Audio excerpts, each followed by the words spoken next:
Hey, what's going on YouTube? Lionel here. Um, and I have another fragrance review for you guys. This one, so let me start off with this. The original fragrance, or their first release for men, I really wasn't fond of. Excuse me. Not that it wasn't a, a, a decent delivery, and that's what it was, but given the discount market, places like FragranceNet, Lily Direct, um, those types of online boutiques, online fragrance discounters, you can get a pretty good fragrance for a reasonable price. So, after you have so many bottles, it gets really difficult to keep buying just average stuff, especially if they're at a $25 price range. But then I think that's a decent sale, or that's a decent buy. But going into Macy's, Dillard's, and buying any of these new releases, at least of late, uh, just I don't. For me, it's just not economically wise. I guess is the term I could use. It's not being fiscally responsible, to say the least. Just because a lot of these fragrances, they may start off slightly different, but they all end up at the same thing. A lot of the citruses, a lot of these houses just hadn't really. Fendi sort of impressed me, so I would give Fendi. I really like Versace's Eros. I mean, I know it's sort of a 1 million meets a spicy woody type citrus fragrance, but I think that fragrance is sort of unique to many of the offerings that are in most of the designer stores, and you can always get you a Chanel, which is probably the high standard as it relates to designer fragrances in my opinion. So anyway, the first release from this fragrance was sort of just a spicy leather, woody. I mean, nice scent. I mean, it was a nice scent, but not a nice scent at what I would argue at a retail rate. I mean, given everything that's on the market, just a quick and basic level type of search, you could have found a similar fragrance, I think, for half the price, at least what they offer at Macy's and Dillard's. So anyway, I was going to the store, I think I even talked about this fragrance, but I was, just going around sniffing one weekend, and saw this was a new release, and they were offering like a bag and stuff. I initially sprayed it on and liked it. And I said, "Oh, this is pretty good," but let me let it dry down for a little while. About 3 hours later, I forgot that I had sprayed it, and smelled my arm. I was like, man, what the heck did I put on? I couldn't remember what I had sprayed on, because I had something on one arm and something on the other arm, and I couldn't remember what I had put on. So then I went back and thought about it and rambled my head and figured out, oh, that's what I sprayed. So anyway, this review is going to be from the house of Vince Camuto, and it's Vince Camuto Home. So the first fragrance is just called Vince Camuto, and I guess it's Vince Camuto for man. The newer release, which is sort of a summery, springy type fragrance, at least released in early spring, is it's called Vince Camuto Home. So here's what you'll have the full bottle, but here's what it looks like. So let me tell you what I did. So this is a 1.5 sample, a spray sample, and I ended up getting on eBay like 50 of these for a very good price. I think around $25 shipped or something, which was well worth it. I mean, I'm not a bottle snob, or I have a boatload of decants and other things, and I really wanted this fragrance. And just playing around, ended up finding a really, really nice sample set, a box of 50 of them, for like $25. So that's a 75 ml bottle for $25 and shipped to the door. And it's a lot more portable. It's a lot more functional when I go on vacation or somewhere. I can just throw this in my bag, and it qualifies for what I can carry, what I can ship, and I don't have to worry about carrying a big bulky bottle. So anyway, let's talk about the notes real quick, and then I'll get into sort of a comparison with this one. The top notes, you have citrus, so you have lemon actually, and gin, and this is coming out Fragrantica. You have fennel, I don't even know what the heck that is. Cypress, juniper berries, and lavender. And then in the base you have, a traditional base for the most part. You have cedar, musk, Artemisia, and you have birch. So The top notes should sort of, if you've been around the community, there was a fragrance that was hot for a while. I think it still gets a little bit of love. The top notes sort of reminded me of this. So anyway, when I initially sprayed this, I let it cool down for a couple minutes. About 3 minutes into it, I got to sniffing it, and I swear my scent memory was just pulling me somewhere. I couldn't figure out what it was. I was like, man, this smells like something. So I started running through all the creeds and bonds. It was like bond doesn't have anything with gin or alcoholic sort of top notes that's fresh. Then I started thinking about all the creeds. I said it has to be a creed. I just couldn't remember which creed it was. Then as I went back and sprayed it. I went back anyway and bought the sample set, and I was always wearing it. Then it hit me. It reminded me of La Humaniste by Frappin. Now, when I initially sprayed this and said that I liked it about 3 minutes into it, I mean, it is fairly synthetic. It has that synthetic, sweetness, sort of thick. It's not as transparent. It's not as natural smelling as a Creed or even La Humaniste.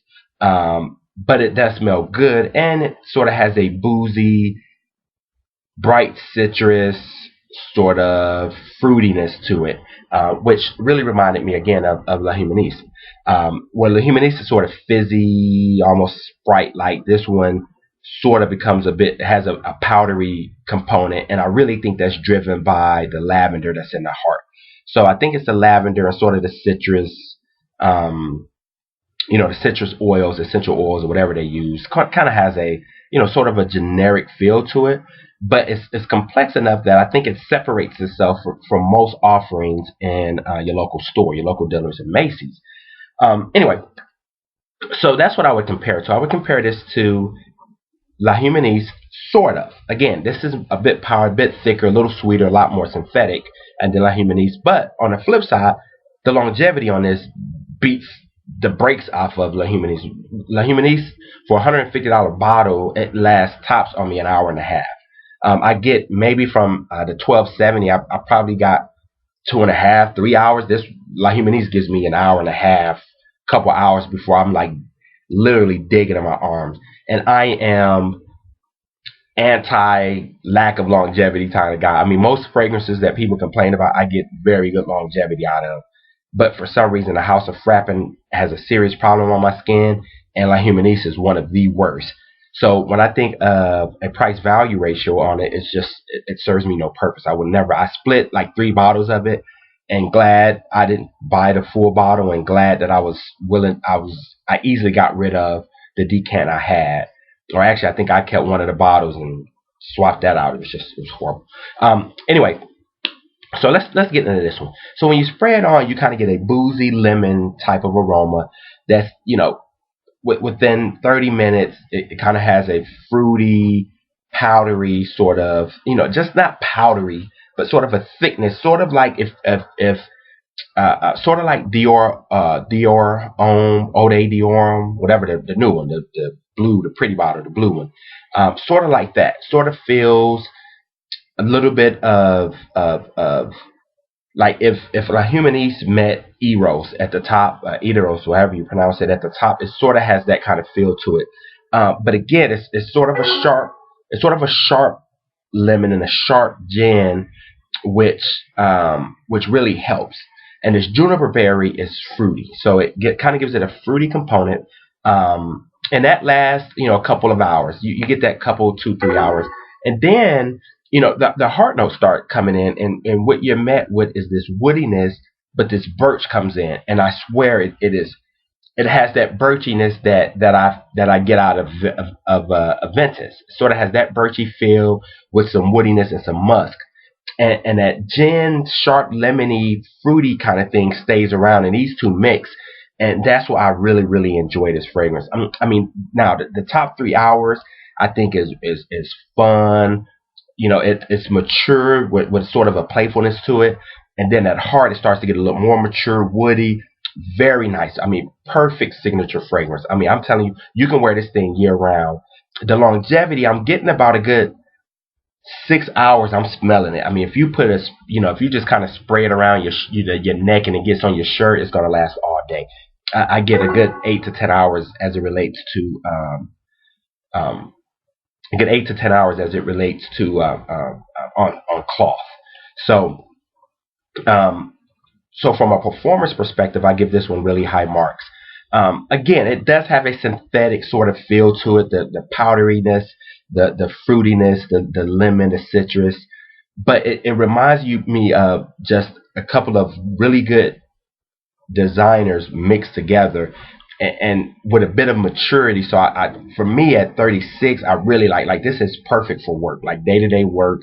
Um, not thick enough where to kill you in the summer, but versatile enough where you can wear it in the winter, especially here in the Dallas Metroplex. So um, I, I think they did a really good job with this. That woody base, that birch and that cedar and the muskiness really prolongs this, and I really think that's where the longevity is coming at. But again, that fruity, gin, citrusy, sharp, brightness also sticks around for a good, you know, 5 to 6 hours, man. And I'm not trying to overstate that. Um, go check it out at your local Macy's. I mean, it should be at your Macy's. I would probably spend some time, just sniffing it, walk around, see what you think. If anyone else have smelled it, let me know what you think about it.